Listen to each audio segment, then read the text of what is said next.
കഴിഞ്ഞ ദിവസം ഈ വേദിയിൽ വെച്ച് തന്നെ കൊടിക്കുന്നിൽ സുരേഷ് പറഞ്ഞൊരു വാചകമാണ്. അദ്ദേഹം അവിടെയുള്ള ചുമരിലുള്ള ചിത്രങ്ങളെല്ലാം ചൂണ്ടിക്കാട്ടിയിട്ട് ചോദിച്ചത് പാർശ്വവൽക്കരിക്കപ്പെട്ടുകൊണ്ടിരിക്കുന്ന വിഭാഗത്തിൽ നിന്ന് ഒരു KPCC പ്രസിഡന്റ് ഉണ്ടായിട്ടില്ല എന്നാണ്. അദ്ദേഹം ചൂണ്ടിക്കാണിച്ച മരിച്ചുപോയ KPCC പ്രസിഡന്റ്മാരുടെ പടമാണ്. കൊടിക്കുന്നിൽ സുരേഷിൻ്റെ ജീവനോടെ ഇനിയും നമുക്ക് കാണണമെന്ന് ആഗ്രഹമുള്ളതുകൊണ്ട് കുഴപ്പമില്ല. അത് സുരേഷിൻ്റെ ഒരു ഉള്ളിക്കിടന്നൊരു വികാരം സുരേഷ് പോയി. പക്ഷേ അത് കഴിഞ്ഞപ്പോൾ ചില ആളുകൾ സുരേഷിനോട് അങ്ങനെ പറയണ്ടായിരുന്നു എന്ന് പറഞ്ഞു. അതുകൊണ്ട് ഇന്ത്യയിൽ ഒരു ദളിത് നേതാവിന് എനിക്കൊന്ന് ജഗജീവൻ റാമിന് പോലും ഇത്രയും വലിയ ഭാഗ്യം സുരേഷിന് കിട്ടിയ ഭാഗ്യം ഉണ്ടായിട്ടില്ല.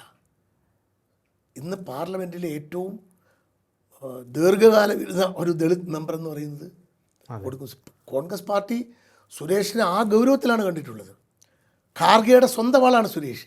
ഖാർഗെ ക്യാബിനറ്റ് റാങ്കുള്ള മന്ത്രിയായിരുന്നപ്പോൾ അദ്ദേഹത്തിൻ്റെ സ്റ്റേറ്റ് മിനിസ്റ്ററായിരുന്നു സുരേഷ്. ഖാർഗെയും സുരേഷും തമ്മിൽ അച്ഛനും മോനും പോലെയാണ്, അത്ര ബന്ധമാണ്.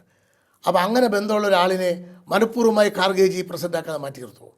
അല്ല, ഒരു വിമത സ്വരം ഉയർന്നു എന്ന് കരുതുന്നുണ്ടോ? സുരേഷ് പ്രയാസം പറഞ്ഞതാണ്, പറയണം.